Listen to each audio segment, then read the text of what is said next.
Okay. So, good evening to all of you. सबके लिए एक अच्छी खबर है कि प्रीवियस क्लास में हमारी पार्टनरशिप खत्म हो गई, और एक बुरी खबर है कि आज से हम कंपनी स्टार्ट करेंगे। एक नया बर्डन, एक नई चीज, इंटरेस्टिंग चीज, मजेदार चीज और इजी चीज। अब कई सारे बच्चे ये कहते हैं सर जो भी टॉपिक शुरू करो ये पहली लाइन होती है यही चीज, है ना। तो एक्चुअलिटी में कंपनी बहुत इजी टॉपिक है, क्योंकि अगर हम कंपनी की थ्योरी पोर्शन की बात करेंगे तो इसका बहुत सारा थ्योरी पोर्शन आप लोग क्लास 11th में बीएसटी के अंदर पढ़ के आए हो, और अगर वहां पर नहीं पढ़ा है तो ये ध्यान रखना कि इसको यहां पर बहुत अच्छे से पढ़ लो। अगर आपने ये चैप्टर बहुत अच्छे से ध्यान से पढ़ लिया तो आप इस साल तो पास हो गए होंगे, बहुत अच्छे मार्क्स से पास होगे। नेक्स्ट ईयर फर्स्ट ईयर में जब आप जाओगे 12th बोर्ड पास करके, वहां भी अकाउंट्स का बिना कोई भी एक सिंगल टॉपिक पढ़े आप पास हो जाओगे, पास हो जाओगे। समझ लो, ये नहीं कह रहा हूं कि सब टॉप कर जाओगे। हाँ, 30-35 मार्क्स का ये वेटेज रखता है। कब? फर्स्ट ईयर में। और टॉपिक पूरा सेम है, सेम जो हम यहां पढ़ेंगे सेम वही यही टॉपिक आपके नेक्स्ट ईयर भी आने वाला है। तो क्या है कि कुछ सारी चीजें ऐसी होती है जिनका हमारा मल्टीपर्पज रीजन होता है। जैसे लास्ट ईयर 11th के अंदर जब पार्टनरशिप पढ़ाई थी बिजनेस स्टडीज के अंदर, वहां कह दिया था मैंने आपको कि ये चीज अगले साल भी काम आनी है। तो जिन्होंने वो थ्योरी अच्छे से याद की उनको पार्टनरशिप में यहां पर थ्योरी याद करने में दिक्कत नहीं रहती है, चीजें समझने में दिक्कत नहीं आती है। ठीक है, तो बोर्ड के लिए, उसके अलावा आपको सीए फाउंडेशन के लिए, मतलब फ्यूचर के, प्रेजेंट के साथ साथ फ्यूचर के लिए, हर जगह के लिए ये चैप्टर आपके लिए बहुत इंपॉर्टेंट होने वाला है। सीए फाउंडेशन का जो 100 मार्क्स का आपका पेपर होने वाला है, उसमें से निश्चित मान के चले 20 क्वेश्चंस आपके इसी टॉपिक में से आने हैं। जो आपके एनसीईआरटी की बुक का जो चैप्टर है ना, सेकंड बुक का फर्स्ट चैप्टर, उसमें आपका शेयर्स प्लस डिबेंचर दोनों है, उन दोनों को मिला के बात कर रहे हैं। यहां पर अभी हम केवल इशू ऑफ शेयर्स पढ़ेंगे, नेक्स्ट चैप्टर में हम इशू ऑफ डिबेंचर पढ़ेंगे, और उसके नेक्स्ट चैप्टर में हम रिडम्पशन ऑफ डिबेंचर पढ़ेंगे। तो 3 चैप्टर हो जाएंगे हमारे पास, लेकिन ये तीनों चैप्टर आपके एनसीईआरटी की बुक में एक सिंगल चैप्टर के अंदर दिया हुआ है।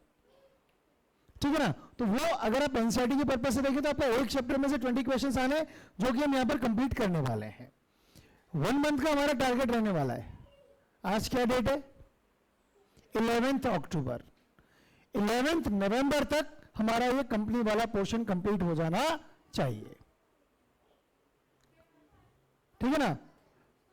1 मंथ के अंदर हमारा ये टॉपिक कंप्लीट होना है। तीनों चैप्टर जो आपकी बुक का हम एक मान सकते हैं, उसके बाद हम 3 चैप्टर हमारे यहां से मान सकते हैं। फोकस करना, ध्यान रखना, ध्यान से पढ़ोगे, चीजों को शुरुआत से समझते हुए चलोगे, तो इसमें से जो थ्योरेटिकल क्वेश्चंस आते हैं ना, वो भी आपके गलत नहीं होंगे। ठीक है, तो चलिए, कंपनी क्या है? It's also form of business. Class 11th की बिजनेस स्टडीज में आपने पढ़ा था, there was 5 forms of business. कोई भी एक बच्चा इसको याद हो, वो 5 फॉर्म्स ऑफ बिजनेस कौन कौन से थे? Sole proprietorship, partnership, joint in the family business, cooperative societies and joint stock company. हमने 11th के अंदर जो फाइनल अकाउंट्स बनाने सीखे वो सोल प्रोप्राइटरशिप के सीखे, और joint in the family business के भी सेम बनते हैं। किसकी तरह? सोल प्रोप्राइटरशिप की तरह। फिर हमने सीखे किसके? इस साल सबसे पहले हमने सीखे पार्टनरशिप के फाइनल अकाउंट्स, और अब आज हम क्या सीखेंगे बेटा? Final accounts of joint stock company.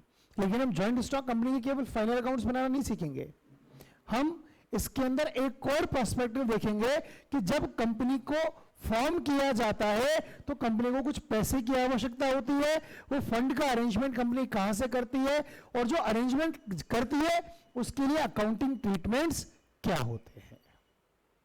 ठीक है, चलिए, हमने जब पार्टनरशिप की शुरुआत की थी, सबसे पहला टॉपिक हमने क्या लिया था कि पार्टनरशिप बिजनेस की नीड क्यों आई। अगर हमारी सिविलाइजेशंस को हम देखें, एंशिएंट सिविलाइजेशंस को देखें, हिस्ट्री को देखें, तो वर्ल्ड में सबसे पहले अगर बिजनेस शुरू हुआ तो वो सिर्फ और सिर्फ सोल प्रोप्राइटरशिप था। समय के साथ कुछ सोल प्रोप्राइटरशिप की जो लिमिटेशंस थी उनको ओवरकम करने के लिए कौन सा फॉर्म आया? Partnership form. फिर पार्टनरशिप बिजनेस का जो फॉर्म है, उस फॉर्म की भी अपनी कुछ लिमिटेशंस हैं। उन लिमिटेशंस को ओवरकम करने के लिए एक नया फॉर्म जनरेट हुआ। वो कौन सा था? Company business. कौन सा आया वो? Company business. तो चलिए हम शुरू करते हैं बेटा हमारा चैप्टर। क्या लिखा है सबसे पहले ध्यान देना, soul proprietorship and partnership forms of business organizations could not meet the growing demands of a very big business। देखो, सोल प्रोप्राइटरशिप से ग्रो किया, स्मॉल बिजनेस की कैटेगरी में लाए, पार्टनरशिप को हम थोड़ा सा बिग बिजनेस कह सकते हैं। लेकिन जहां पर बात आती है वेरी बिग बिजनेस, आज की डेट के हिसाब से बात करें थाउजेंड्स ऑफ करोड़ के बिजनेस, वो पार्टनरशिप फर्म की बस की बात नहीं होती है। तो ना तो पार्टनरशिप, सोल प्रोप्राइटरशिप तो पूरा नहीं कर पा रही है, तभी तो partnership firm I. Partnership firm भी उन नीड्स को पूरा नहीं कर पा रही थी, तब जाकर एक नया फॉर्म ऑफ बिजनेस आया जिसका नाम क्या था? Company form. Because of their limitations. क्या क्या लिमिटेशंस थी? For example limited capital. अब लिमिटेड कैपिटल पार्टनरशिप की भी लिमिटेशन है। पार्टनरशिप की लिमिटेशन में भी आता है लिमिटेड कैपिटल, और पार्टनरशिप की मेरिट्स में आता है मोर फंड्स। लास्ट ईयर अच्छे से पढ़ा था हमने। मोर फंड्स कब हो जाता है? जब हम उसका कंपैरिजन करते हैं सोल प्रोप्राइटरशिप से। लेकिन वहीं अगर हम पार्टनरशिप का कंपैरिजन करते हैं एक जॉइंट स्टॉक कंपनी से, तो वो क्या आ जाता है बेटा? Limited capital. वहां पर कैपिटल बहुत कम अवेलेबल रहती है। क्लियर है यहां तक? एक लिमिटेशन आ गई limited capital. Limited managerial ability, ये भी हमने पढ़ा है, बहुत अच्छे से पढ़ा है कि पार्टनरशिप फर्म प्रोफेशनल मैनेजर्स को हायर नहीं कर सकती due to lack of funds. Funds इतने अवेलेबल नहीं होते हैं, तो बहुत ज्यादा प्रोफेशनल मैनेजर्स को हायर करना किसके लिए बस की बात नहीं है? पार्टनरशिप फर्म के लिए बात नहीं है। तो उसके लिए किसकी आवश्यकता पड़ेगी? कंपनी की। पार्टनरशिप फर्म के अंदर लायबिलिटी हमने देखी पार्टनर्स की क्या थी? Unlimited liability. अच्छा, लिमिटेड लायबिलिटी अनलिमिटेड लायबिलिटी में डिफरेंस पता होना चाहिए। पार्टनरशिप के टाइम पे मैंने क्लियर बताया था। लिमिटेड लायबिलिटी मतलब कि जहां पर ऑनर्स जो होते हैं उनकी पर्सनल एसेट्स को हम यूज नहीं कर सकते टू पे the debts of the business. Business के डेब्ट्स को पूरा पेमेंट करने के लिए हम क्या नहीं कर सकते? पर्सनल एसेट्स को जहां पर यूज नहीं कर सकते ऑनर्स के, वो हो गया लिमिटेड लायबिलिटी। लेकिन जहां यूज कर सकते हैं वो क्या हो गया? Unlimited liability. पार्टनरशिप में लायबिलिटी कैसी होती है? अनलिमिटेड। कंपनी में नहीं होती है। कंपनी के जो मेंबर्स होते हैं उनकी लायबिलिटी कैसी होती है? लिमिटेड लायबिलिटी होती है। तो ये कुछ ड्रॉबैक्स हैं, कुछ कमियां हैं जिनको से ओवरकम करने के लिए एक नए फॉर्म की आवश्यकता पड़ी, और वो क्या था? जॉइंट स्टॉक कंपनी या कंपनी बिजनेस। क्लियर? आगे लिखा है therefore a company form of business organisation came into existence to do away with the defects of sole proprietorship, या यहां पर टू डू अवे की जगह आप टू ओवरकम भी लिख सकते हो, बात एक ही है ना, इसका मीनिंग वही है। With the defects of sole proprietorship and partnership form of business organisation. Clear? तो अगर हम कंपनी वर्सेस पार्टनरशिप की बात करें तो पार्टनरशिप की जो लिमिटेशंस हैं, इन लिमिटेशंस को ओवरकम करने के लिए जो एक नया फॉर्म इमर्ज हुआ, और वो नया फॉर्म कौन सा था बेटा? Company form. क्लियर? कोई दिक्कत है? अब आपको यहां पर इस स्लाइड से क्वेश्चन बनता है, वो क्या है? What was the need of company form of business? जैसा हमने पार्टनरशिप में पढ़ा था ना, नीड ऑफ पार्टनरशिप, वैसे ही यहां पर क्या बन गया? Need of company form of business. I just hope कि सारे बच्चों को बात समझ में आ गई है, और अगर ये क्वेश्चन आता है तो आप सब इसका एक प्रॉपर आंसर दे पाएंगे। क्लियर है बेटा यहां तक? आगे बढ़े, कंफर्म? ध्यान दीजिए, आगे देखिए मीनिंग क्या है कंपनी का। कंपनी का मतलब है, सिंपल सा मतलब है, एक वॉलेंटरी एसोसिएशन। वॉलेंटरी एसोसिएशन मतलब इच्छा से आते हैं लोग यहां पर, कोई किसी को फोर्स नहीं करता। कंपनी के मेंबर्स कौन होते हैं? Share holders. और हमको कोई मजबूर करता है कि नहीं उस कंपनी के शेयर खरीदो? कोई रख दिया बंदूक, देसी कट्टा रख दिया हो, नहीं है ना ऐसा। हम हमारी इच्छा से खरीदते हैं, हमने शेयर्स खरीदे, हम क्या बन गए? कंपनी के मेंबर्स बन गए। इसलिए कहा voluntary association of persons formed through the process of law. ये बड़ा इंपॉर्टेंट है। पार्टनरशिप बिजनेस को स्टार्ट करने के लिए कोई लीगल प्रोसीजर नहीं था। डीड भी ओरल हो सकती है, मतलब पार्टनरशिप एग्रीमेंट भी ओरल हो सकता है, कोई लीगल प्रोसीजर को फॉलो करना कंपल्सरी नहीं था। लेकिन कंपनी फॉर्म ऑफ बिजनेस को स्टार्ट करने के लिए एक लीगल प्रोसेस फॉलो किया जाएगा। अब थोड़ा सा 11th को ब्रश अप करो, अपने माइंड को सोचने की कोशिश करो। लीगल प्रोसेस से शुरू होता है, लीगल प्रोसेस से वाइंड अप होता है। एक बताया था मैंने, फीचर को क्या कहते हैं इसको, कोई बात नहीं, कीप ब्रशिंग योर माइंड, अभी आएगा। कुछ सक्सेशन वक्सेशन करके था, कुछ है अब नहीं है, कोई बात नहीं, अभी आ जाएगा, देखते ही याद आ जाएगा। और ये सब लोग एक साथ क्यों मिले हैं, एक साथ इकट्ठे हुए, एक लीगल प्रोसेस के थ्रू आएंगे। क्यों आएंगे? ताकि एक बिजनेस को कैरी ऑन कर सकें, एक बिजनेस चलाने के लिए। उद्देश्य क्या है इन सबका एक साथ मिलने के लिए? एक बिजनेस को रन करना। क्लियर? सिंपल सा मीनिंग था बिजनेस का, सॉरी कंपनी का। अब इसी कंपनी की डेफिनेशन भी दी गई है। डेफिनेशन दी है, एक तो लॉर्ड, भगवान, भगवान नहीं है ना। यूरोपियन कंट्रीज के अंदर जो जज होते हैं ना, उनको लॉर्ड उनके आगे लगा दिया होता है। लॉर्ड जस्टिस, इनका नाम तो केवल लिंडले था, लॉर्ड जस्टिस लिंडले। इन्होंने क्या डेफिनेशन दी कंपनी की? It is an association of persons, देखो ध्यान देना, एसोसिएशन ऑफ पर्संस, लोगों का समूह। क्या डेफिनेशन दी गई है? एसोसिएशन ऑफ पर्संस, लोगों का समूह है। हु कॉन्ट्रीब्यूट, जरूरी है, कॉन्ट्रीब्यूशन जरूरी है, कोई पैसा नहीं लगाएगा तो वो मेंबर नहीं बन सकता।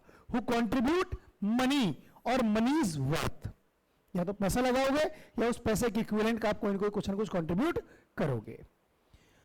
टू अ कॉमन स्टॉक और employ it for some common purpose, पैसा किसके लिए लगाएंगे? एक समान उद्देश्य के लिए। उन सबका टारगेट एक ही है और उसी टारगेट के लिए वो क्या कर रहे हैं? पैसा लगा रहे हैं। और वो टारगेट क्या है? वो एक बिजनेस जो कि वो कैरी करना चाहते हैं। सिंपल सी बात है।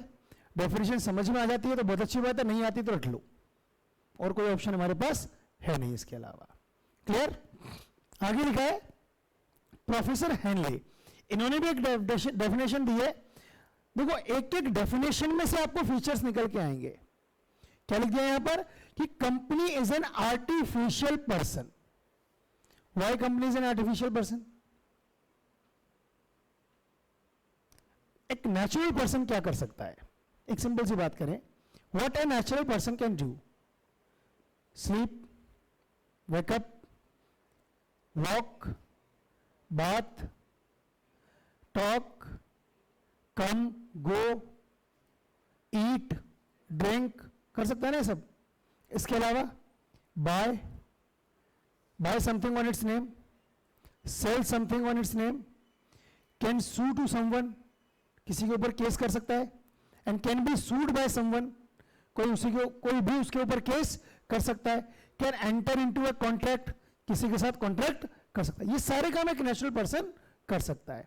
तो कंपनी को आर्टिफिशियल पर्सन क्यों कहा गया? क्योंकि कंपनी वो नेचुरल चीजें हटा दो, क्योंकि नेचर की वजह से हमको करनी पड़ती है। हम सोते इसलिए नहीं है कि हमारे सोना अच्छा लगता है, अच्छा कईयों को लगता भी है, वो एक अलग बात है, पर ऐसा नहीं कि हमको, मतलब हम ये भी नहीं सोच सकते ना कि किसी दिन आज इच्छा नहीं है, लोग नहीं सो रहे हैं, तब भी सोना पड़ेगा। इच्छा है आज नहीं जगें कतई, लोग आज सोच के सोने लो, इतना सोना पसंद है 80 घंटे तक सोएंगे, संभव है क्या? एक टाइम के बाद नींद खुलेगी। नेचुरल चीजें हैं, तो जितनी भी नेचुरल चीजें हैं उनको हटा दो। उसके अलावा क्या बचा? हाँ, ये नेचुरल नहीं है कि आपको अपने नाम से कोई सामान खरीदो, ये प्योरली ह्यूमन विश के ऊपर डिपेंड करता है। तो जो चीजें ह्यूमन विश के ऊपर डिपेंड करती है वो सब काम तो कंपनी भी कर सकती है।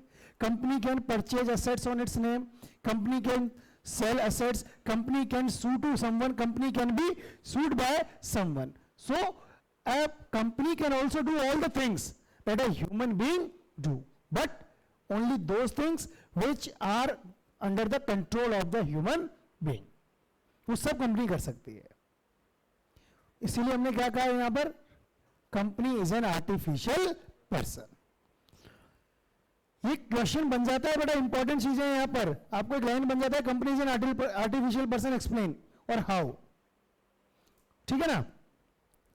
Created by law, created by law, company का निर्माण करने के लिए हमने मीनिंग में पढ़ा था, एक लीगल प्रोसीजर दिया हुआ है और उस लीगल प्रोसीजर को फॉलो करना पड़ेगा। ऐसा नहीं कहीं भी रातों रात चले गए, सुबह उठ के कंपनी बना दी, नहीं, एक पूरा लीगल प्रोसेस है, वो चालू करना पड़ेगा, वो फॉलो करना पड़ेगा। Having separate entity with a, आया कुछ याद फीचर वो जो पूछा था, having separate entity with a perpetual succession. Separate entity मतलब कंपनी का अपने मेंबर से एक सेपरेट एग्जिस्टेंस होता है। पार्टनरशिप बिजनेस में किसी पार्टनर की डेथ हो गई या कोई पार्टनर अनसाउंड माइंड आ गया तो पार्टनरशिप बिजनेस बंद करना पड़ सकता है ना, लेकिन कंपनी के साथ ऐसा नहीं है। कंपनी फॉर्म ऑफ बिजनेस में किसी भी पार्टनर, किसी भी मेंबर के आने से और जाने से कोई फर्क नहीं पड़ता। क्यों नहीं पड़ता? क्योंकि company has a separate legal entity. Perpetual succession created by law and can be end by a legal procedure. इसको शुरू करने के लिए भी एक लीगल प्रोसीजर चाहिए और इसको बंद करने के लिए भी क्या चाहिए, एक लीगल प्रोसीजर फॉलो करना पड़ेगा। देखो ये जो डेफिनेशंस हम पढ़ रहे हैं ना, इन्हीं में आपके फीचर्स भी कंप्लीट हो रहे हैं। आगे टॉपिक आएगा फीचर्स ऑफ कंपनी, वो सब यहीं पर कंप्लीट हो रहे हैं आपके, क्योंकि डेफिनेशंस में से ही क्या निकलते हैं, फीचर्स निकलते हैं। Succession and A common seal, एक कंपनी के पास अपनी कॉमन सील होना जरूरी है। अभी हमने एक डिफरेंस देखा था, what a human being can do और what a company can do. Human being can sign but company can not sign. कोई कंपनी पढ़ी लिखी नहीं होती है, कंपनी के हाथ नहीं होते हैं, साइन नहीं कर सकती ना कंपनी। तो कंपनी कोई भी पर्टिकुलर डॉक्यूमेंट कंपनी को बिलोंग करता है, इस बात की श्योरिटी किस चीज से आएगी, उसके लिए कंपनी के पास अपनी कॉमन सील होती है। कोई भी डॉक्यूमेंट अगर उसके ऊपर वो कंपनी की सील लगी हुई है तो वो डॉक्यूमेंट किसको बिलोंग करता है, that document belongs to that company. Clear? चलिए यहां तक क्लियर है बेटा सबको? डेफिनेशन दोनों समझ में आ गई? ठीक है, आगे बढ़ते हैं अपन। अब अगला क्या है बेटा, कैरेक्टरिस्टिक्स और फीचर्स ऑफ अ कंपनी।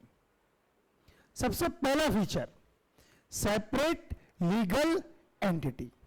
अभी मैंने समझाया था, किसी भी मेंबर के आने से, किसी भी मेंबर के जाने से कंपनी के ऊपर कोई फर्क नहीं पड़ता। क्यों? क्योंकि कंपनी खुद अपने आप में एक लीगल पर्सन है। लीगल पर्सन क्यों लिख दिया? Because it is created by law. The birth of company is the result of a legal procedure. एक लीगल प्रोसीजर का रिजल्ट है ये, इसलिए कंपनी क्या है, लीगल पर्सन है। It's entity is quite distinct and separate from its members. अपने members से कोई लेना देना नहीं है। किसी मेंबर की डेथ हो गई तो मतलब कंपनी के ऊपर उसका कोई फर्क नहीं पड़ेगा, एक गया दूसरा आएगा, दूसरा गया तीसरा आएगा, कंपनी के एग्जिस्टेंस में कोई फर्क नहीं पड़ता है। क्लियर है यहां तक? It can purchase and sell the properties in its own name. अपने नाम से एसेट्स खरीद सकती है, उनको बेच भी सकती है। कैन एंटर इनटू कॉन्ट्रैक्ट्स, किसी के साथ कॉन्ट्रैक्ट हो सकता है, किसके नाम पर, कंपनी के नाम पर। Creditor of a company can sue only the company. Company के जो लेनदार हैं, अगर कंपनी पेमेंट नहीं कर रही है तो वो कंपनी के ऊपर केस कर सकते हैं। कंपनी की अथॉरिटीज का नाम लिखते हुए उनके ऊपर केस नहीं कर सकते, क्योंकि कंपनी का अपना खुद का एक एग्जिस्टेंस होता है। For his debts and not any of its members. Clear? Any doubts? पहला फीचर सबको क्लियर है? क्या है? सेपरेट लीगल एंटिटी, कोई डाउट नहीं है। नेक्स्ट फीचर क्या है देखो बेटा कंपनी का, परपेचुअल एग्जिस्टेंस। अभी समझाया था इसका मतलब क्या होता है? It is created by law and can B winded up by the law. इसका जन्म भी एक कानूनी प्रक्रिया के द्वारा होगा और इसका समापन भी केवल और केवल एक कानूनी प्रक्रिया के द्वारा ही संभव है। समझ में आ रही ना बात? जिसको कि हम शुरू भी एक लीगल प्रोसीजर के थ्रू ही कर सकते हैं और बंद भी एक लीगल प्रोसीजर के थ्रू ही कर सकते हैं। क्लियर?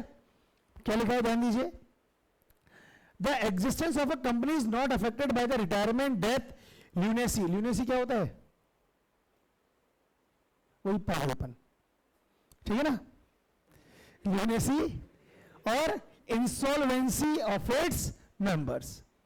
किसी भी मेंबर की के साथ कुछ भी हो जाए उससे कोई फर्क नहीं पड़ता। शेयर होल्डर्स में come and shareholders may go, but the company goes on forever. Company हमेशा चलती रहेगी unless wound up according to the companies act. केवल इसको कैसे बंद कर सकते हैं? एक कंपनी एक्ट में जो लीगल प्रोसीजर दिया है उस लीगल प्रोसीजर को फॉलो करके ही कंपनी को वाइंड अप करना पॉसिबल है, otherwise we can not wind up the company. Clear? Confirm? Perpetual existence clear है? आगे बढ़े अपन, ध्यान दीजिए। लिमिटेड लायबिलिटी, कंपनी के मेंबर्स की लायबिलिटी कैसी होती है? लिमिटेड, अनलिमिटेड नहीं होती है। और लिमिटेड लायबिलिटी का मतलब अपन सबको पता है कि कंपनी को अगर कोई लॉस हुआ तो जितना पैसा उन लोगों ने कंपनी में एज ए कैपिटल कंट्रीब्यूट किया हुआ है ना, बस वही डूब सकता है, बाकी और उनकी पर्सनल एसेट्स के ऊपर कोई भी क्लेम नहीं कर सकता। The liability of the shareholders of a company is limited to the unpaid value of his share. ये unpaid value of his share का मतलब क्या है? ध्यान देना। फॉर एन एग्जाम्पल, हम किसी का भी एग्जाम्पल ले सकते हैं, जैसे मान लो हमने पवन सोनी का एग्जाम्पल लिया। पवन बॉट 100 शेयर्स ऑफ ₹10 ईच। क्या एग्जाम्पल लिया हमने कि मान लो पवन ने क्या किया है बेटा, 100 शेयर्स खरीदे, कितने रुपए वाले? 10 रुपए वाले। क्लियर? एंड पेड ₹6 ईच, और 6 रुपए एक शेयर के लिए पे भी कर चुका है। 4 रुपए अभी तक कंपनी ने मांगे नहीं है तो इसने अभी तक दिए नहीं है। अब कंपनी को हो गया लॉस, तो कंपनी पवन से मैक्सिमम कितना पैसा ले सकती है? 600 तो जो दे चुका है वो तो दे चुका, वो डूब जाएगा, चलो वो तो डूबा। कंपनी इससे और कितना मांग सकती है? मैक्स टू मैक्स 100 इंटू 4, क्योंकि ये अमाउंट क्या है? अभी तक अनपेड है। इससे ज्यादा पैसा कंपनी उससे नहीं ले सकती। तो इसकी लायबिलिटी कहां तक लिमिटेड है? Unpaid amount on the shares तक। एक लिमिट लग गई वहां पर, है ना? जैसे घर बार बेच दो, है ना, इसको पूरे को खुद को बेच दो, हालांकि ठीक है 20-30 रुपए मिलेंगे वो एक अलग बात है, ठीक है ना, लेकिन इसको पूरे को बेच दो, ऐसा नहीं कर सकती कंपनी। क्लियर है तक? चलिए, इसके बाद क्या लिखा है? For example, if the face value of share in a company is ₹10 and a shareholder has already paid ₹8 per share, he can be called upon to pay not more than ₹2 per share. Clear? यही same example आएगा आपका limited by shares. अभी पढ़ेंगे हम आगे, types of company पढ़ेंगे, उसमें limited by shares example है लिमिटेड बाय शेयर्स का। क्लियर है? आगे बढ़े, चलिए। और क्या लिखा है ध्यान देंगे आप, देखिए। कॉमन सील, ये भी समझाया था अभी, एक कंपनी के डॉक्यूमेंट के ऊपर एक कॉमन सील होना जरूरी है। अ company may or may not maintain a common seal, may not, है ना, बाकी रखती है generally. It has a common seal, it is affixed to all important documents of the company. अगर कंपनी के पास कॉमन सील है तो कंपनी के हर डॉक्यूमेंट के ऊपर वो लगाई जाएगी। क्लियर? और क्या लिखा है ध्यान दीजिए, आगे लिखा है ट्रांसफरेबिलिटी ऑफ शेयर्स, इसके है ना आगे एक ब्रैकेट में लिख लेना, ओनली पब्लिक कंपनी। मतलब क्या है बेटा, इसका ध्यान से समझना। एक कंपनी अपने शेयर होल्डर्स को अलाउ करती है कि वो जब चाहे जब अपने शेयर्स को किसी और को ट्रांसफर कर सकते हैं। किसी और को ट्रांसफर करने का मतलब, आज मान लो मैंने किसी कंपनी के शेयर खरीदे, तो ऐसा नहीं मैंने खरीद लिया अब वो हमेशा मेरे पास ही रहेंगे जब तक कंपनी बंद नहीं होगी। मैं जब चाहूं जब उन शेयर्स को मार्केट में किसी और को बेच सकता हूं। बीएसटी के अंदर क्लास 12th में जब आप चैप्टर नंबर 9 पढ़ेंगे तो उसमें आएगा प्राइमरी मार्केट और सेकेंडरी मार्केट। प्राइमरी मार्केट का मतलब होता है company to customer, company to shareholder. Secondary market होता है shareholder to shareholder. हम जब भी बात करते हैं ना कंपनी के शेयर्स की प्राइस कम ज्यादा होती है, तो वो नुकसान कंपनी को नहीं है, कंपनी को ₹1 का नुकसान नहीं है उसके अंदर, केवल उसमें कंपनी का जो नुकसान है ना वो केवल गुडविल का नुकसान है। कंपनी को ₹1 का नुकसान नहीं है। अगर नुकसान किसी को है तो वह शेयर होल्डर्स को।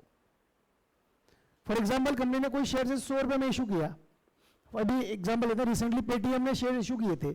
पेटीएम ने शेयर इशू किए थे ₹2250 का, उसका आईपीओ खुला था ₹2150 का। अब मान लो किसी भी व्यक्ति ने उसके 100 शेयर खरीदे 2150 के हिसाब से, तो उसने तो 2,11,500 पे कर दिए वहां पर।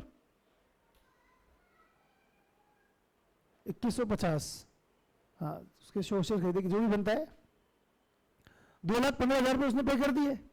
अब 2,15,000 दे दिया, आगे जाकर मार्केट में उसकी वैल्यू कम होती है, जैसे मान लो अभी ₹700 चल रही है, तो कंपनी थोड़ी ना देगी वो पैसा, कंपनी को तो 2,15,000 रखे हैं और वो उसी से बिजनेस करेगी। वो जो मार्केट में वैल्यू कम हुई है वो नुकसान किसका है, जिसने वो शेयर्स खरीदे हैं। कंपनी को कभी नुकसान नहीं होता उस चीज का। वो वैल्यू कम क्यों होती है, कंपनी की मार्केट में पोजीशन जब डाउन होती है तो उनके शेयर्स की वैल्यू कम हो जाती है। फाइनेंशियल लॉस कभी भी कंपनी को नहीं होता है। अगर कंपनी को फाइनेंशियल लॉस होगा तो वो सिर्फ और सिर्फ बिजनेस का होगा, शेयर्स से कभी भी कंपनी को फाइनेंशियल लॉस नहीं होता है। ठीक है ना। तो वही यहां पर हमने क्या लिखा है कि कभी भी उन शेयर्स को ट्रांसफर कर सकते हैं, लेकिन केवल कौन देता है इस तरह का अधिकार, पब्लिक कंपनी। प्राइवेट कंपनी ऐसा अधिकार नहीं देती है, ये हम आगे भी पढ़ेंगे। ठीक है। These shares are freely transferable. These shares are, ये क्या हो गया इसमें, These shares are freely transferable subject to certain condition. वो कंडीशन यही है, पब्लिक कंपनी अलाउ करती है, प्राइवेट कंपनी अलाउ नहीं करती है। क्लियर। अगला क्या है इसका फीचर, ध्यान देना, separation of management from ownership. ध्यान देना, एक कंपनी कि अगर हम ओनर्स की बात करें तो कौन होता है ये ओनर्स, और एक कंपनी के शेयर होल्डर्स कितने होते हैं, अनलिमिटेड। एक कंपनी के अंदर शेयर होल्डर्स कितने होते हैं, अनलिमिटेड। अब हम सब जानते हैं कि company is also a form of business, company is also a form of business. और किसी भी बिजनेस को कौन चलाता है, ओनर्स। तो क्या सारे शेयर होल्डर्स डेली कंपनी के अंदर जाते हैं, पूरा मैनेजमेंट संभालते हैं और डेली शाम को घर आ जाते हैं? संभव है कि प्रैक्टिकली पॉसिबल है? नहीं है। तो होता क्या है, इन शेयर होल्डर्स के बीच में एक इलेक्शन होता है। क्या होता है, इलेक्शन। इसमें से कुछ शेयर होल्डर्स उस इलेक्शन में पार्टिसिपेट करते हैं। क्या करते हैं, उसमें पार्टिसिपेट करते हैं, इलेक्शन में पार्टिसिपेट करते हैं। बाकी शेयर होल्डर्स वोट देते हैं। अब उस वोटिंग में जिन शेयर होल्डर्स को इलेक्ट कर लिया जाता है, जो शेयर होल्डर्स क्या हो जाते हैं, इलेक्टेड, वो क्या बन जाते हैं, बोर्ड ऑफ डायरेक्टर्स। और यही बोर्ड ऑफ डायरेक्टर्स मिलकर क्या करते हैं बेटा, कंपनी को रन करते हैं। तो क्या कंपनी को इसके ओनर्स रन कर रहे हैं, सारे ओनर्स रन कर रहे हैं क्या? कौन रन कर रहा है, उन ओनर्स द्वारा चुना गया एक मैनेजमेंट। उन ओनर्स ने मिलकर एक मैनेजमेंट चुन लिया है, वो कंपनी को रन करता है। तो कंपनी के अंदर क्या है कि कंपनी को चलाने वाले लोग और कंपनी के ओनर्स दोनों अलग अलग होते हैं। क्लियर है? वही बात लिखी, क्या लिखा है ध्यान से पढ़ेंगे आप। Shareholders are the true owners of a company. Real owners कौन होते हैं बेटा किसी भी कंपनी के? Shareholders. But usually the number of shareholders is quite large. Obvious ही बात है, किसी भी कंपनी के अंदर जो शेयर होल्डर्स है तो उनकी संख्या क्या होती है बेटा? बहुत ज्यादा होती है। And as such it is neither possible or desirable, ना तो संभव है और ना ऐसी इच्छा है कि हर व्यक्ति, हर शेयर होल्डर डेली कंपनी में आए और बिजनेस को चलाए। और desirable for each member to take part in day to day management of the company. Therefore the company is managed by a board of directors elected by the shareholders। कौन elect करता है share holders को? Who elect the shareholders? वाह, who elect the shareholders? Shareholders। Who elect the board of directors? Shareholders। Which shareholders? Only equity shareholders। ठीक है ना, वो भी आएगा आगे। ठीक है यहां तक? तो ये आपके फीचर्स ऑफ कंपनी कंप्लीट है यहां तक। क्या कंप्लीट है हमारे यहां पर? Features of company. तो टोटल हमने कितने फीचर्स देखे? ध्यान दीजिए, हमने टोटल कंपनी के कितने फीचर्स देखे बेटा? 6 फीचर्स। कौन कौन से 6 फीचर्स थे हमारे पास? सेपरेट लीगल एंटिटी, ठीक है, दूसरा perpetual existence, third one is limited liability, fourth one is common seal, fifth one transferability of shares, and sixth one separation of management from ownership। clear? अब हम बात करें टाइप्स ऑफ कंपनीज। वैसे तो companies अलग अलग बेसिस पर कई सारी टाइप्स की हो सकती हैं, लेकिन हम यहां पर बात करेंगे लायबिलिटी के बेस पर। किसके बेस पर? लायबिलिटी के बेस पर। तो लायबिलिटी के बेस पर हम बात करें तो कंपनी को हमने 3 टाइप्स में डिवाइड किया है। Joint stock company is divided into 3 types. First one is unlimited company, second one is company limited by guarantee, and third one is company limited by shares.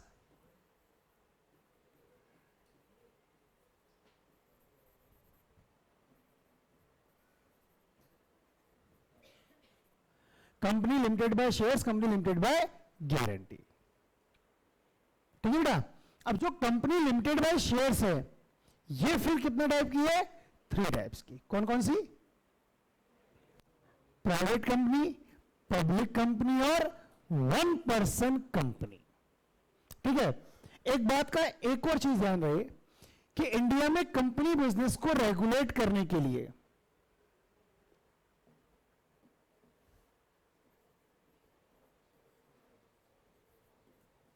who regulates the company business in India? Who regulates the company business in India? कौन regulate करता है बेटा India में company business को?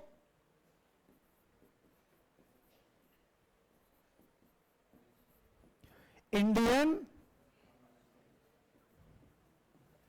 Company act 2013। Who regulates the company business in India? Indian Company Act 2013 regulates the company act in India। छोड़ दो उसको, self depend बनने दो, है ना? वो आ जाएगा अपने आप। सबको अपना लक्ष्य पता है, सब अपने उसके पीछे चल देते हैं। तू नहीं खड़े तो भी वो ढूंढ ढांड के आ ही जाता। हाँ ठीक है। तो इंडिया में कंपनी बिजनेस को कौन रेगुलेट करता है? Indian company act 2013। क्लियर? अब इसी के अकॉर्डिंग, इसी एक्ट के अकॉर्डिंग क्या है कि इंडिया में कंपनीज को लायबिलिटी के बेस पर, पहले तो हमने 2 पार्ट में डिवाइड किया, इसको 2 पार्ट में समझ सकते हो, लिमिटेड और अनलिमिटेड, लिमिटेड कंपनी दो टाइप की हो गई। कौन कौन सी, कैसे भी चार्ट बना सकते हो आप। इस चार्ट को मैं चार तरीके से बना सकता हूं, सेम चार्ट को, इसमें नेम सेम आएंगे। हमें पढ़ना क्या है, हमें हालांकि सभी चीजें पढ़नी है, लेकिन हमारा मेन फोकस किस पर है, प्राइवेट कंपनी, पब्लिक कंपनी और वन पर्सन कंपनी के ऊपर है। तो कंपनी कितने टाइप की बताई गई है बेटा, 3 टाइप्स की। किसके बेस पर, लायबिलिटी के बेस पर। कौन कौन सी, unlimited company, company limited by shares और कंपनी लिमिटेड बाय गारंटी। अब नाम से समझ में आ रहा है कि अनलिमिटेड कंपनी का मतलब क्या है। ऐसी कंपनी जिसके मेंबर्स की लायबिलिटी क्या है, अनलिमिटेड है।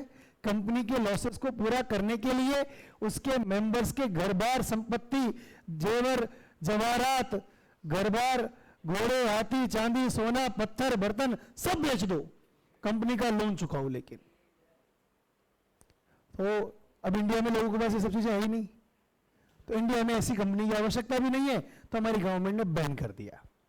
तो इंडिया में अनलिमिटेड लायबिलिटी वाली कंपनी स्टार्ट करना लीगली एक्सेप्टेबल नहीं है। क्लियर? देखो क्या लिखा है, ध्यान देना। अनलिमिटेड कंपनी, अनलिमिटेड कंपनी का मतलब, unlimited company is a company where there is no limit on liability of its members, जहां पर इसके मेंबर्स की लायबिलिटी लिमिटेड नहीं हो। मतलब क्या है इसका, it means when a company suffers loss, अगर कंपनी को कोई लॉस होगा, the company's property is not sufficient to pay off his debts, और कंपनी की संपत्तियां पर्याप्त नहीं है उन ऋण को पूरा करने के लिए, then the private property of its members will be used to meet the claim of the creditors. Creditors को पेमेंट देने के लिए उनकी पर्सनल संपत्ति को भी उपयोग लिया जा सकता है। नाम में समझ में आ रहा है अपने को ये बात तो। But as the risk involve in such companies is too high, these are not found in India even though permitted by the companies act. मतलब कि हमारे कंपनी एक्ट ने तो मना नहीं किया, मतलब उसमें बैन नहीं लिखा हुआ है, लेकिन फिर भी इंडिया में ऐसी कंपनीज बनती नहीं है। अब इसमें दो चीजें देखो, कंपनी एक्ट में कहीं भी मना किया हुआ नहीं है, लेकिन अगर कोई आप कंपनी इस तरह की चालू करते हो ना, तो उसके अंदर रिस्क इतनी ज्यादा, ऑब्वियस सी बात है, पब्लिक से पैसा ले रहे हो, कितना भी लॉस हो सकता है।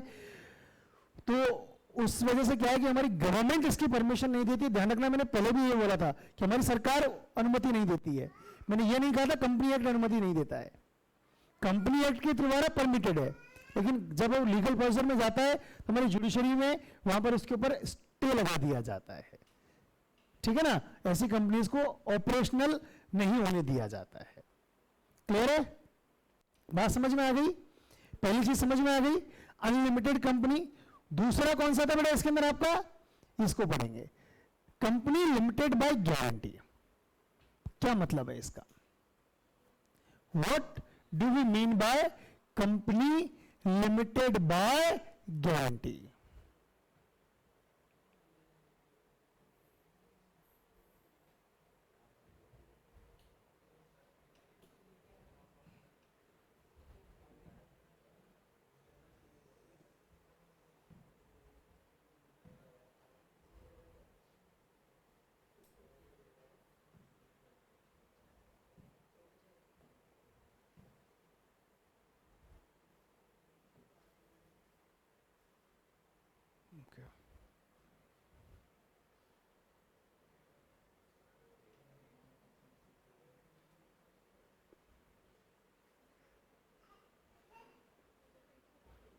Company limited by guarantee. अब इसका मतलब क्या है, उस पर ध्यान देना बेटा, समझो क्या होता है, बहुत ध्यान से समझना। कोई भी व्यक्ति किसी भी कंपनी का मेंबर कब बनता है, जब वो उस कंपनी के शेयर खरीदता है। तो कुछ व्यवस्थाएं क्या होती है, जिस समय वो शेयर खरीदता है ना, उस समय वो कंपनी को गारंटी देता है। क्या गारंटी देता है कि अगर मेरे मेंबर रहते हुए कंपनी को कोई भी लॉस हो गया तो मेरी शेयर कैपिटल वाली गारंटी तो है ही सही, वो पैसा तो डूबेगा ही डूबेगा। उसके अलावा एक सर्टेन अमाउंट और मैं पे कर दूंगा कंपनी को अगर लॉस हो जाता है तो। उसने जितनी भी गारंटी दी है, मान लो उसने 1 लाख की गारंटी दी है या 2 लाख की दी है, चाहे 10 लाख की दी है, जितनी भी उसने गारंटी दी है ना, फिर वो पैसा उसको कंपनी को पे करना पड़ेगा। ये गारंटी कब से चालू होती है? On the date when he becomes the member और on the date when he gives the guarantee. या तो जिस दिन मेंबर बनेगा उस दिन गारंटी देती, ठीक है। कई बार होता है मेंबर तो पहले से ही वो शेयर्स उसके पास पहले से ही है, उसके कुछ दिनों बाद उसने गारंटी दी है, तो जिस डेट को वो गारंटी देगा तब से गारंटी चालू होगी। और कब तक वो गारंटी रहती है? जब तक उसके पास मेंबरशिप है, और अगर उसने मेंबरशिप छोड़ दी और मेंबरशिप छोड़ने के विद इन 1 ईयर अगर कंपनी को लॉस हो गया तो भी वो गारंटी एप्लीकेबल होगी। क्या होगा? मेंबरशिप छोड़ने के विद इन 1 ईयर अगर कोई लॉस हो गया तो भी वो गारंटी एप्लीकेबल रहेगी। ये तो होगी इसकी डिटेल बात। सिंपल सी बात क्या है कंपनी लिमिटेड बाय गारंटी का मतलब कि जिस समय व्यक्ति कंपनी का मेंबर बन रहा है, मेंबर बनते समय वो क्या करेगा? कंपनी को एक सर्टेन अमाउंट को पे करने की गारंटी देगा। तो वो जितनी उसने गारंटी दी है क्या कहलाएगी? वो क्या कहलाएगी ऐसी company? Company limited by guarantee. ध्यान दीजिए क्या लिखा है,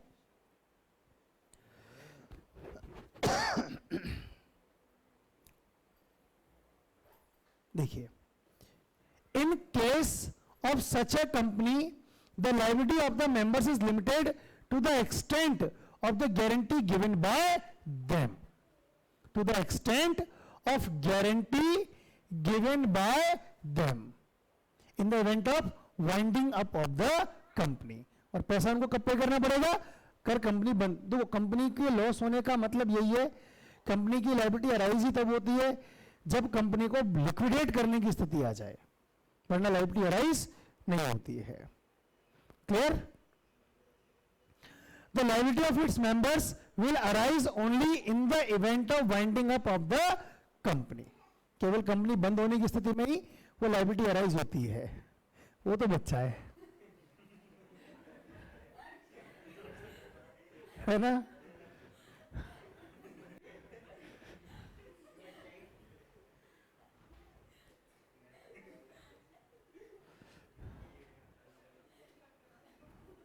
तू डोरेमोन है,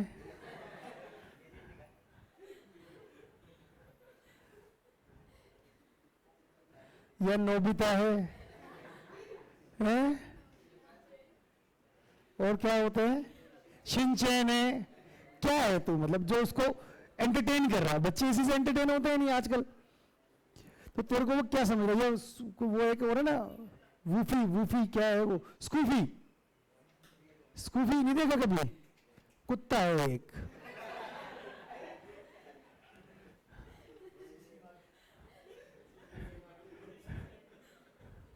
चलिए आगे ध्यान दीजिए।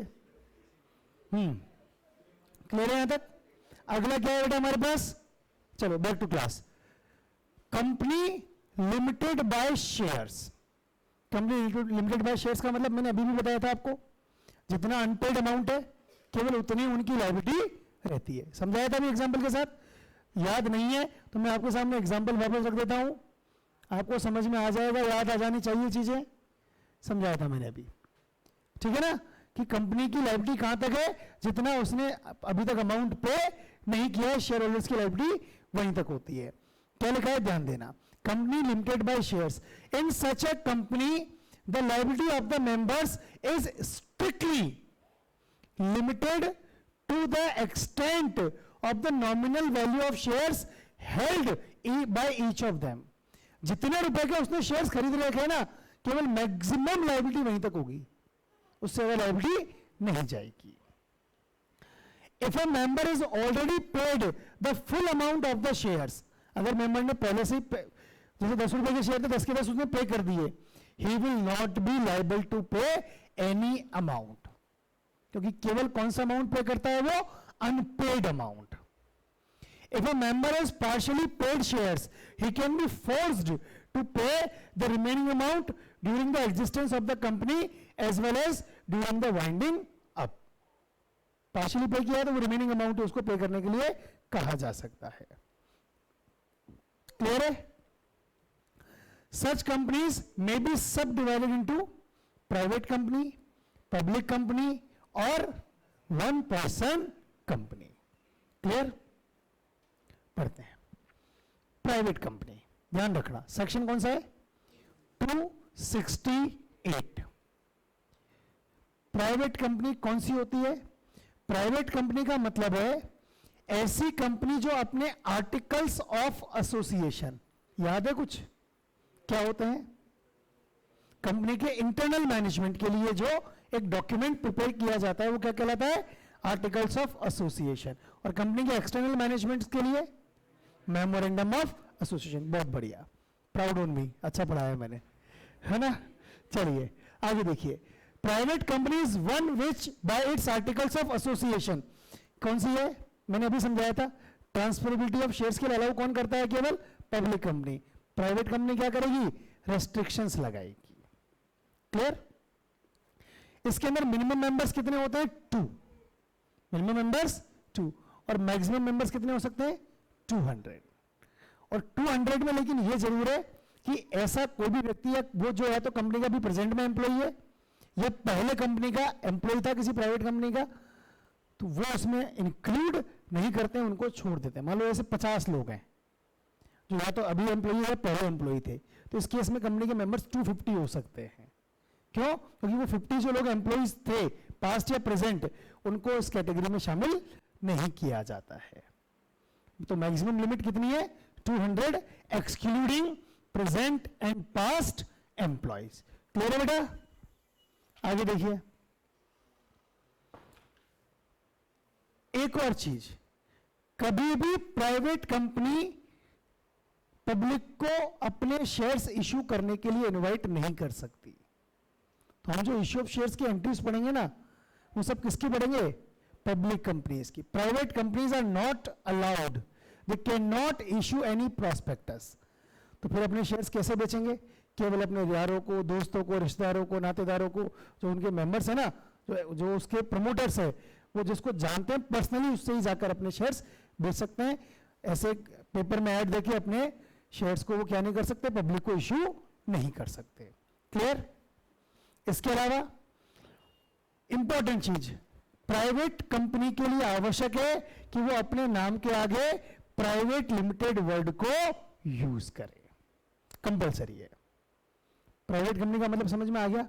आपके सामने सिंपल सा क्वेश्चन बनता है कि define section 268 of Indian partnership act 2013। अब डिफाइन सेक्शन 268 किससे रिलेटेड है? तो इसका मतलब क्या पूछ रहा है वो? प्राइवेट कंपनी के बारे में।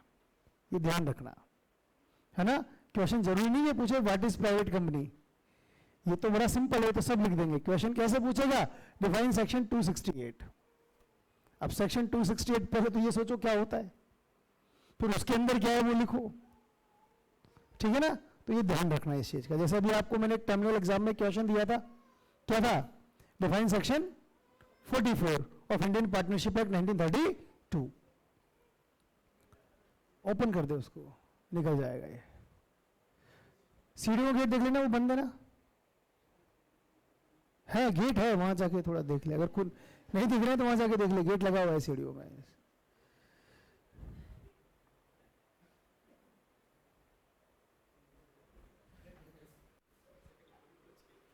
हाँ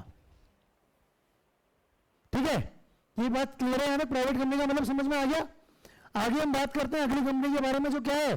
पब्लिक कंपनी। अब पब्लिक कंपनी की सिंपल सी बात है बेटा कि जो प्राइवेट कंपनी नहीं होती है वो क्या होती है? पब्लिक कंपनी होती है। डेफिनेशन भी वही लिखी है, हमारे कंपनी एक्ट में डेफिनेशन दी हुई है। ये सेक्शन 271 में क्या दिया हुआ है? Public company means a company which is not a private company. ये मैंने मेरी मर्जी से नहीं लिखा है, अभी कंपनी एक्ट में डेफिनेशन यही लिखी हुई है। क्या है पब्लिक कंपनी? लेकिन प्राइवेट कंपनी के लिए नहीं लिखा हुआ है। A private company means a company which is not a public company। नहीं, वहां नहीं लिखा हुआ है ऐसा। पब्लिक कंपनी के लिए लिखा हुआ है। क्या लिखा हुआ है? A public company is a company means a company which is not a private company। Clear? लेकिन अब इसके अंदर क्या क्या है? पहली बात तो अपने शेयर्स के ट्रांसफर के ऊपर रेस्ट्रिक्शन नहीं लगाती है। क्लियर? इसके मेंबर्स के ऊपर लिमिटेशन नहीं है, अनलिमिटेड है मैक्सिमम। मिनिमम कितने चाहिए? 7, मैक्सिमम अनलिमिटेड। क्लियर? इसके अलावा और क्या बात है कि ये पब्लिक को इनवाइट कर सकती है। तो जो हमने प्राइवेट कंपनी नहीं कर सकती वो सब काम कौन कर सकती है? पब्लिक कंपनी कर सकती है। द डिफरेंस इज कि पब्लिक कंपनी को, प्राइवेट कंपनी को अपने नाम का क्या लगाना जरूरी है? Private limited. पब्लिक कंपनी को केवल लिमिटेड लगाना जरूरी है। जो बच्चे आंसर लिख के आते हैं पब्लिक लिमिटेड, उनका आंसर गलत होता है। ये लिख के आते हैं बच्चे, उधर प्राइवेट लिमिटेड याद करते हैं, यहां पे पब्लिक लिमिटेड याद करते हैं। नहीं, केवल उनको क्या यूज करना है? वर्ड लिमिटेड ही उनको यहां पर यूज करना होता है। किसको? पब्लिक कंपनीज को। क्लियर? तो थर्ड वन इज, कौन सी है third one? One person company. कौन सी third one? One person company. एक इंपॉर्टेंट चीज, पहले तो आपको यह पता होना चाहिए कि इंडिया में कंपनी एक्ट 2013 कब से लागू हुआ? अगस्त 2014 से। कब से लागू हुआ? सॉरी, अप्रैल 2014 से, 1 अप्रैल 2014 से। तो उसके पहले कौन सा एक्ट था? उसके पहले था कंपनी एक्ट 1956। कौन सा था? Company act 1956। ये चीज क्लियर हो गई। दूसरी बात, तो कंपनी एक्ट 1956 के अंदर जो टाइप्स ऑफ कंपनीज दिए गए थे, वहां पर one person company was not there. One person company नाम की कोई कंपनी नहीं होती थी। एक नया फॉर्म है कंपनीज का, जो कंपनी एक्ट 2013 में ही इंट्रोड्यूस किया गया है। पहले इस तरह की कोई कंपनी नहीं हुआ करती थी। सो इंट्रोड्यूस्ड इन कंपनीज एक्ट 2013। तो इसके अंदर क्या स्पेशलिटी है? कोई स्पेशलिटी नहीं है। It is equal to a private company. It is equal to a private company except some exemptions. सबसे पहली बात तो क्या है, चेंज क्या है इसके अंदर कि पब्लिक प्राइवेट कंपनी में बड़ा मिनिमम 2 मैक्सिमम 200, या minimum 1 maximum 1। Only one member can be A, only one person can become a member of that company. केवल एक मेंबर होगा। इसकी पेडअप कैपिटल किसी भी कंडीशन में 50 लाख रुपए से ज्यादा नहीं हो सकती। 50 लाख रुपए से ज्यादा हो गई तो फिर वो वन पर्सन कंपनी के प्रिविलेजेस को खो देगी। ठीक है ना? नेक्स्ट, इसका एनुअल टर्नओवर 3 सालों में 2 करोड़ से ऊपर ज्यादा नहीं होना चाहिए।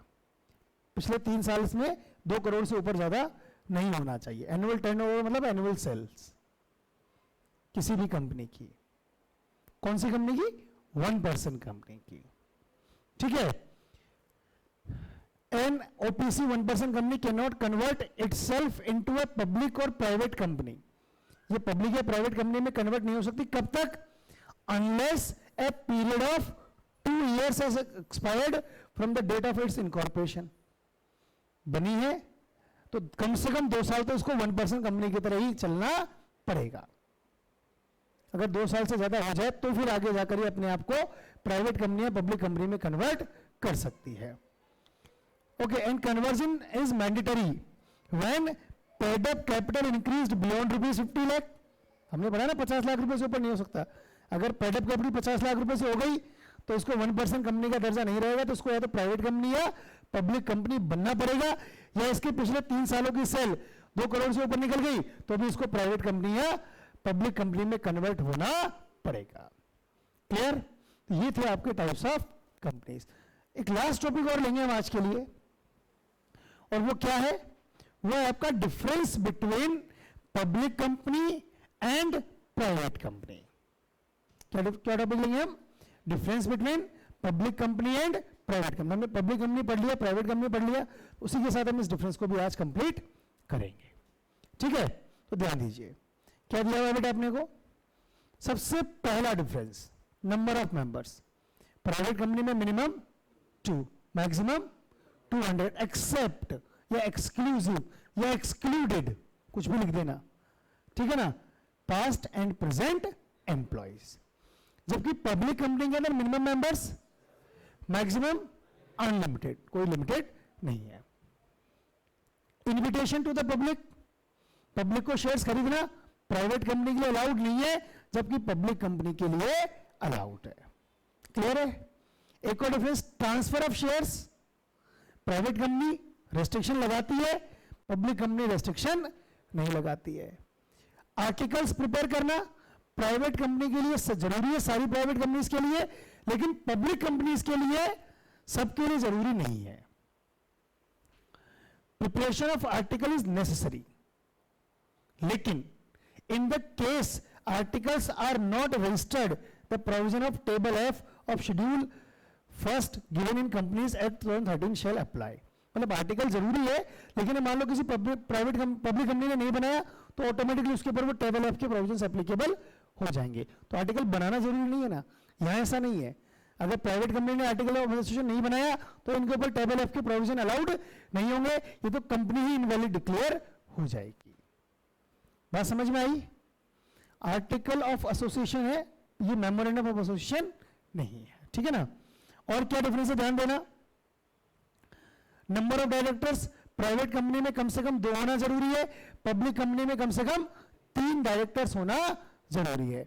और use of word limited, private company कौन सा वर्ड यूज करती है? Private limited. पब्लिक कंपनी कौन सा वर्ड यूज करती है? Only limited. क्लियर? तो डिफरेंस थे जो हमने मीनिंग्स में भी अपने डिस्कस कर लिए थे। वर्क आप कल कंप्लीट कर लेंगे। कल क्लास में वही बच्चा बैठे जो वर्क कंप्लीट करके लाए। तो आज के लिए इतना ही है, बाकी बात है नेक्स्ट क्लास में। Till then thank you class.